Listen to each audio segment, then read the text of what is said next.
Hey guys, this is Omi again. I previously recorded a video about how to pass Security Plus and Network Plus. Today, I'm just going to add in a couple more things here, which is I just finished that CCENT that was on January 28th, and today, which is March 4th, and I did my ICNT Part 2 to get the complete CCNA routing and switching.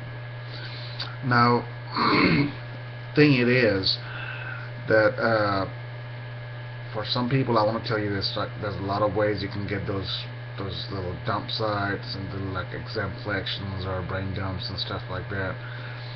You can do that, and that might help a little bit. But I'll be honest with you that if you really want to pass this test with flying colors and be confident about the whole process and learning those things you can apply it in a production environment and in a kind of total like a real industry, that you really want to read through all the pages and want to understand exactly how things are done, especially subnetting. One thing I would like to tell you, that if you don't know subnetting, it doesn't matter what you know or what you can do, you will not pass this test, either one of them. This is not going to happen. So subnetting is one of the most important things, especially for if you want to take CCNA just one test, or CCENT and then do ICNT Part 2.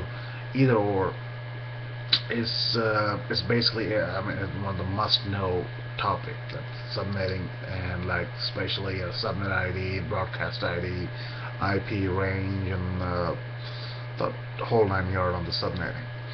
And second of all is, just for your own good, know some IPv6, how the addressing goes, how the commands, CLI command lines for the implementing an IPv6 routing and forwarding and all this good stuff, and how to implement like some OSPF, IPv6 and OSPF, and IPv6 on EIGRP and frame relays and stuff like that, just so you have the knowledge.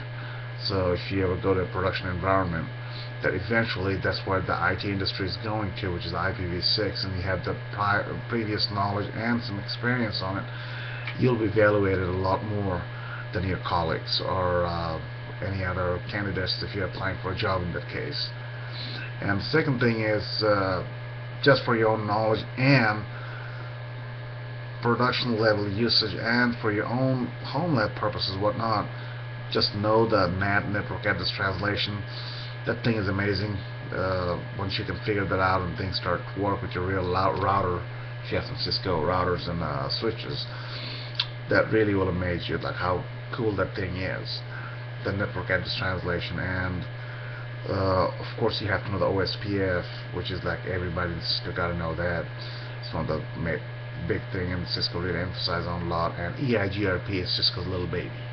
You have to know EIGRP to pass your ICNT2, because there's a lot of labs, tests, lab, what you call the like simulator basically on the test, that you have to know the EIGRP, the share commands, or how to configure things and stuff like that. And another thing, this is going to be for your job purposes, which is frame relay. It is a little tricky, could be a little boring, a little hard, but once you get the grasp of it, I would say this is a pretty amazing thing. I mean, this is basically a total production level knowledge and expertise that you are going to get, and you will use it on everyday life, no matter which IT department do you work at. It will come handy.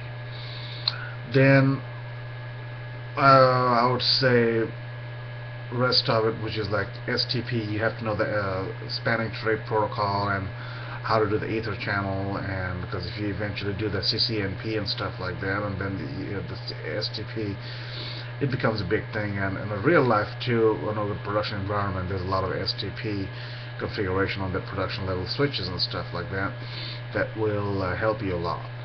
So bottom line is, I would say study every page, try to understand exactly how things are being done, do a lot of practice tests, a lot of YouTube videos about the free CCNA routing and switching videos, And one thing really helped me a lot, if you guys are new to it, that never has done it before in real life experiences or previous network knowledge a whole lot, subscribe to CBT Nuggets.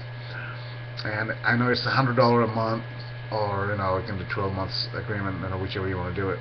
But every penny of it is worth it. The training on those 2 courses by Jeremy Chera was the most beautiful thing you can see and you can learn, and it will help you to get through this test and pass, and knowing everything you need to know for CCNA level of routing and switching. And that's something really, one of the main reasons that I passed in one try, and I scored really high on this test, thank God. And well, give myself a little credit, and a lot of the credit goes to CBT Nuggets as well. And the last thing I would like to tell you guys is, please don't be stingy. Just for your own good and for your own experience, buy some routers and some switches from eBay.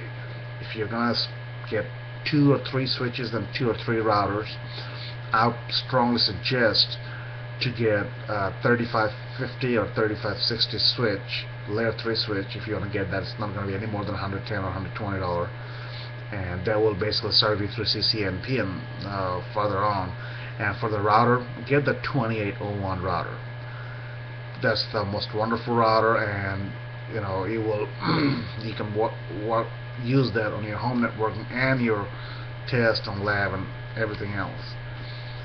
And buy some serial interfaces, which is like $10–15 a piece. You can put it on the router, so you can just connect the routers to each other with a serial cable and perform whatever the test or simulation you want to do.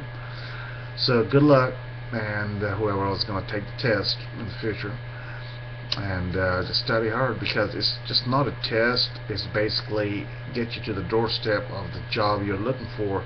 But when you get the job, luckily they will find out, and they will know if you really do possess the knowledge that it takes to be a CCNA, or if you just went ahead and did a parrot style question memorizing from one of those dumb sites and stood the test and passed it.